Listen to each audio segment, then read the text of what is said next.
పెద్దదొందాల గ్రామానికి చెందిన జనసేన పార్టీ క్రియాశీలక సభ్యులు శ్రీ చందు వీర వెంకట వసంతరాయలు గారికి మొన్న జూలైలో గోదావరి జిల్లా దిగమరు వద్ద రోడ్డు ప్రమాదంలో చనిపోయారు. ఆయన సతీమణి, ఆయన పాప కూడా ఉంటే వాళ్ళు తప్పించుకోగలిగారు, కానీ గాయాలతోటి పాపం ఆయన దురదృష్టవశాత్తు ఆయన మరణించారు. బాగా కదిలించిన సంఘటన. అలాగే అన్ని రకాలుగా చనిపోయిన తర్వాత వారి కుటుంబ సభ్యులకి వాళ్ళు చేసిన దాదాపు 5 మందికి అవయవదానం చేశారు.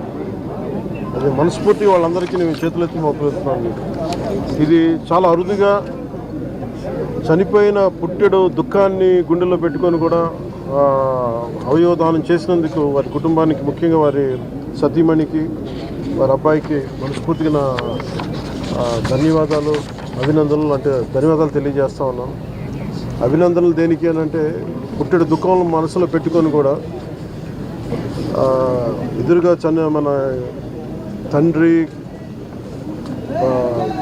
ఆవిడ తండ్రిగా ఒక బిడ్డలకి, భర్తగా ఆవిడికి, ఆయన సతీమణికి, అవన్నీ పుట్టెడు దుఃఖాన్ని గుండెలో పెట్టుకొని కూడా అవయవదానం చేయడం అనేది అసలు నిజంగా అది ఊహించలేనిది.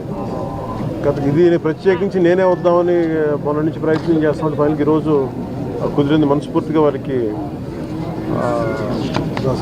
చనిపోయిన దానికి వారికి సంతాపాన్ని కూడా తెలియజేస్తా ఉన్నాను. అలాగే హైదరాబాద్లో అకౌంటెంట్గా ఉద్యోగం చేస్తూ కుటుంబం కోసం మళ్ళీ ఇక్కడికి వచ్చి ఇక్కడ స్థిరపడినందుకు ప్రభుత్వం తరఫు నుంచి కూడా మేము ఆదుకుంటామని తెలియజేస్తున్నాం. ఎమ్మెల్యే గారు తీసుకుంటాం. సో ఎమ్మెల్యే గారికి కూడా మనస్ఫూర్తిగా నా ధన్యవాదాలు తెలుపుకుంటాను. వారి కుటుంబానికి అండగా నిలబడినందుకు. అలాగే కష్ట సమయంలో ఇంకో 2-3 సమస్యలు ప్రస్తావించారు. వాటికి కూడా కలెక్టర్ గారితో, ఆర్డీఓ గారితో మాట్లాడి ఖచ్చితంగా సహకరిస్తామని చెప్పారు. భవిష్యత్తులో కూడా పాపకి ప్రత్యేకించి శ్రవణం లేదంటే 2 డెఫ్ అండ్ డమ్ కూడా ప్రత్యేకమైన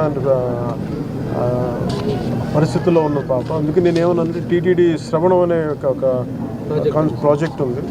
దాని ద్వారా కూడా తిరిగి చాలాసార్లు 2-3 సందర్భాలు నేను నా దృష్టికి వచ్చిన తర్వాత కొన్ని ప్రాంతాల్లో కొంతమంది కూడా చేయించగలిగాం. అలాగే పాపకు కూడా తిరిగి వినిపించేలాగా దాన్ని టీటీడీ సహకారంతో చేద్దామని అది కూడా వారికి తెలియజేస్తాం. సో ఈ సందర్భంగా దారి పొడవున మచిలీపట్నం నుంచి పెడన దాకా ఇక్కడ దాకా దారి పొడవున వచ్చిన ప్రజలందరికీ, తెలుగుదేశం మద్దతుదారులందరికీ, ఎమ్మెల్యే గారికి, అలాగే జనసేన నాయకులకి, కార్యకర్తలకి, ప్రజలందరికీ కూడా, మద్దతుదారులందరికీ కూడా ప్రత్యేక ధన్యవాదాలు తెలియజేస్తాను.